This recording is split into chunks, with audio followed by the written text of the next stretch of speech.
नमो नमः मित्राणि। एक बार हम यूपी टेट का सिलेबस देख लेते हैं।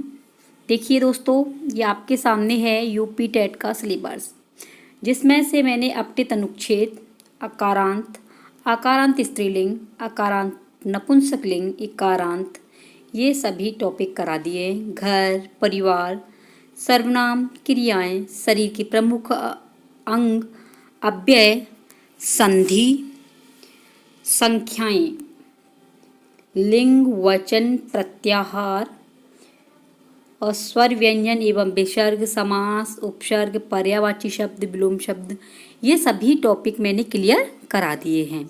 तो आज का टॉपिक है हमारा कवियों एवं लेखकों की रचनाएं। ठीक है, और ये मैं आपको चित्रों सहित और ट्रिक द्वारा बताऊंगी, तो वीडियो पूरी वॉच करें। और दोस्तों, आपका जो है पूरा संपूर्ण सिलेबस हिंदी का करा दिया है यूपी टेट का, आप प्लेलिस्ट से देख सकते हैं। और संस्कृत का भी आपका संपूर्ण सिलेबस हो चुका है। तो चलते हैं अपने टॉपिक की ओर, कवि एवं लेखकों की रचनाएं। तो ये हैं आपकी संस्कृत की, चाहे यूपी टेट हो, चाहे आपका सी टेट हो, चाहे टीजीटी पीजीटी हो, सभी परीक्षाओं में एक ना एक रचनाएं आ जाती हैं। तो देख लेते हैं। सबसे पहली रचना है महाकवि कालिदास। कौन है? महाकवि कालिदास। और ये मैं आपको 60 कराऊंगी। तो इनकी रचनाएं कौन सी हैं देख लीजिए, आप इनकी पिक्चर देख लीजिए। महाकवि कालिदास जो थे, ये बचपन में महामूर्ख थे, लेकिन इन्होंने विद्वत्मा से संघर्ष किया, शास्त्रार्थ लड़ा और उसमें ये निपुण हो गए। उन्हीं की वजह से ये बहुत बड़े विद्वान हो गए। तो दोस्तों, आप भी अपनी तैयारी करें, लगे रहें मेहनत में, और एक ना एक दिन कामयाबी आपके कदम चूमेगी। तो एक महाकवि कालिदास की रचनाएं हैं।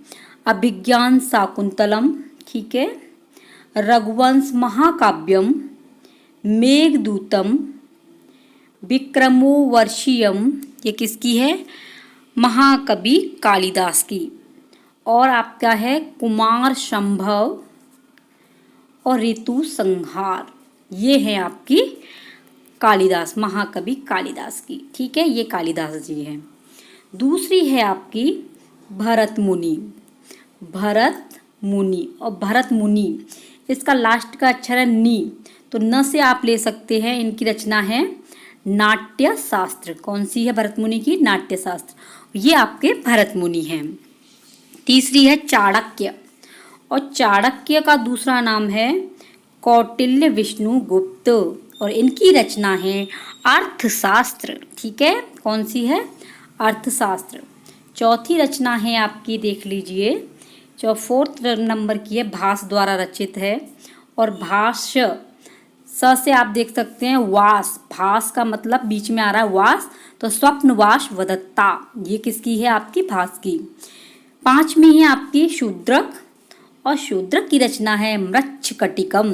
शूद्र र आ रहा है बीच में, तो इसके ले लेंगे मृच्छकटिकम। छठवीं है आपकी महर्षि वाल्मीकि। महर्षि वाल्मीकि को तो सभी जानते होंगे, क्योंकि इन्होंने रामायण लिखी थी। तो महर्षि वाल्मीकि की रचना कौन सी है? रामायण। अगली है आपकी 7वें नंबर की है माघ, और माघ ने रचना लिखी है शिशुपाल वध। कौन सी है? शिशुपाल वध। 8वीं है आपकी भारवी, और भारवी ने लिखी है आपकी किरातार्जुनियम। किरातार्जुनियम। 9वीं है राजशेखर। राजशेखर की रचनाएं हैं काव्य मीमांसा, कपूर मंजरी। कौन सी है? काव्य मीमांसा और कपूर मंजरी। 10वीं है आपकी विशाख दत्त। विशाख दत्त, तो विशाख से आप देख सकते हैं विशाल एक कौन था? राक्षस। तो विशाख दत्त की रचना हो गई मुद्रा राक्षस। मुद्रा राक्षस। और दूसरी है आपकी देवी चंद्रगुप्तम। देवी चंद्रगुप्तम। 11वीं देख लेते हैं। 11वीं है आपकी अश्वघोष। कौन सी है? अश्वघोष ने लिखी है रचनाएं बुद्ध चरित, यानी कि एक घोड़ा था। अश्वघोष का मतलब होगा एक घोड़ा, और वो घोड़ा कितना था? बहुत ही बुद्धिमान था। तो अश्वघोष ने जो रचना लिखी है बुद्ध चरित और सौंदरानंद। सौंदरानंद।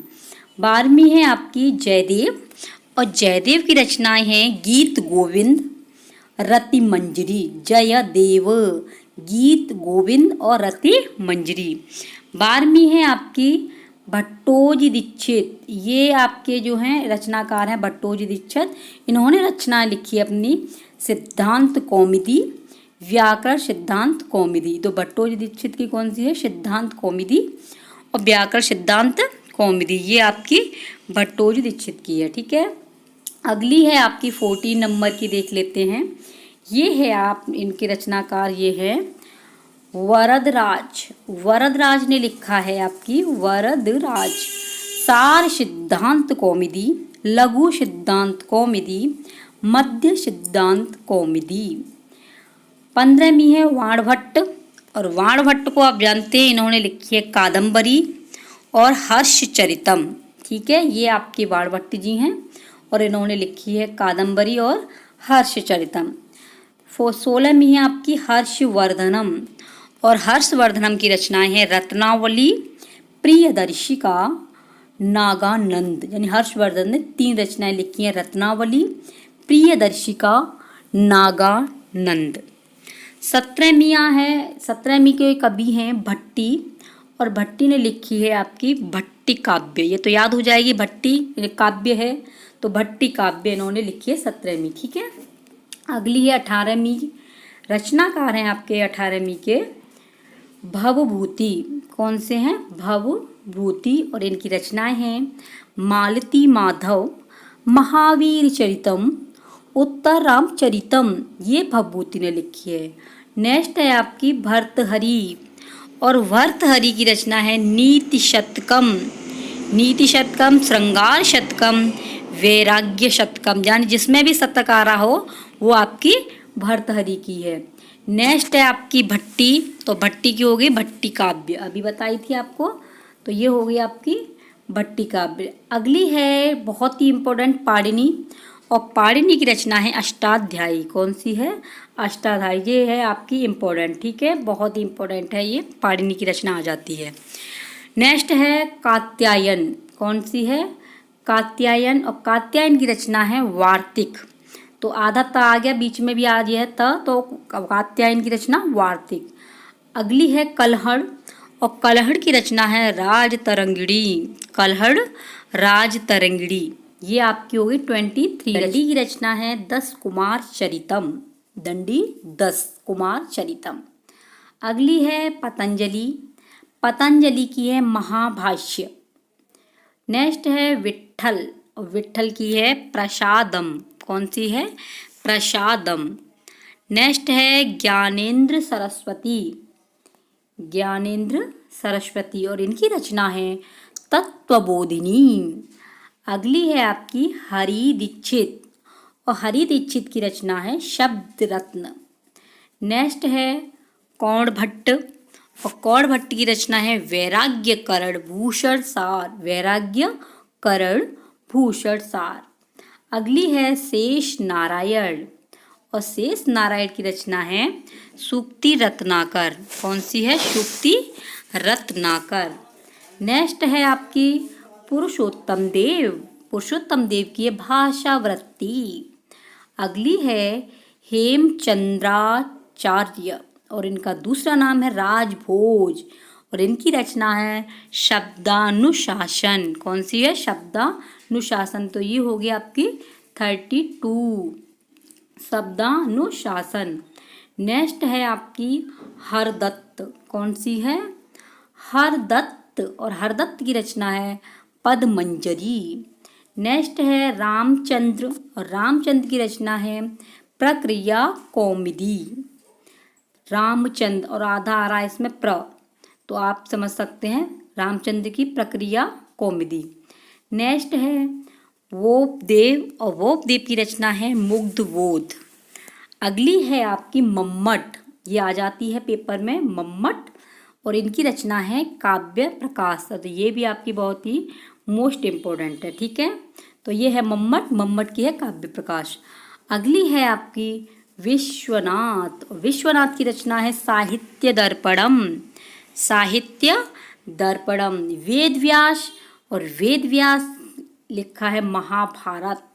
वेदव्यास ने महाभारत। नागार्जुन, नागार्जुन है सत्य हसारिका सूत्र, सत्य हसारिका सूत्र। तो ये हो गया आपकी 39 और नागार्जुन यानी कि सत्य हसारिका सूत्र। लास्ट लेखक है आपके नागेश भट्ट। कौन से हैं? नागेश भट्ट, यानी कि 60वें नंबर के। और इनकी रचनाएं हैं लघु शब्देन्दु शेखर, दूसरी है बृहत शब्देन्दु शेखर, तीसरी है परिभाषेन्दु शेखर, नेक्स्ट है व्याकरण सिद्धांत मंजूषा। कौन सी है? व्याकरण सिद्धांत मंजूषा। नेक्स्ट है आपकी व्याकरण सिद्धांत लघु मंजूषा, व्याकरण सिद्धांत लघु मंजूषा। और नेक्स्ट है व्याकरण सिद्धांत परम लघु मंजूषा। तो ये है आपकी नागेश भट्ट की। तो ये हो गई संपूर्ण रचनाएं। 60 रचनाएं बहुत ही ज़बरदस्त हैं जो आपके पेपरों में आती हैं। तो इन्हें याद कर लेना, अपनी नोटबुक में नोट कर लेना। तो ये रहा आपका लास्ट टॉपिक यूपी टेट का। अच्छी लगी हो तो प्लीज़ शेयर करना और लाइक ज़रूर करना, क्योंकि एक लाइक हमें बहुत ही मोटिवेट करते हैं। तो देखते हैं फ्रेंड्स, आपके मन में एक विचार आता है कि मुझसे नहीं होगा, मुझसे ये तैयारी नहीं हो सकती, मैं कर ही नहीं सकता। मैं करना तो चाहती हूँ लेकिन मुझे टाइम नहीं मिलता या मेरा मन नहीं लगता, मैं कैसे कर सकता हूँ या कर सकती हूँ। तो देखिए दोस्तों, मुझे प्रयास करना चाहिए, हमको प्रयास करना चाहिए, क्योंकि हम कर सकते हैं। अरे मैंने तो कर दिया। तो इस तरीके से अगर हमारे मन में विश्वास होगा तो हम बुलंदियों को छू सकते हैं, क्योंकि हमारे अंदर जो नेगेटिवपन होता है वो यही होता है कि मुझसे नहीं होगा। और पॉजिटिव जब हो जाएंगे तो आप कहेंगे कि ये मैंने कर दिया। तो अपने आप में विश्वास रखिए और तैयारी में बने रहिए, क्योंकि आप कुछ भी कर सकते हो। एक बार प्रयास तो करके देखिएगा। Thank you. मिलते हैं पीजीटी की तैयारी के लिए। बने रहिए हमारी चैनल MR क्लासेस से। जय हिंद।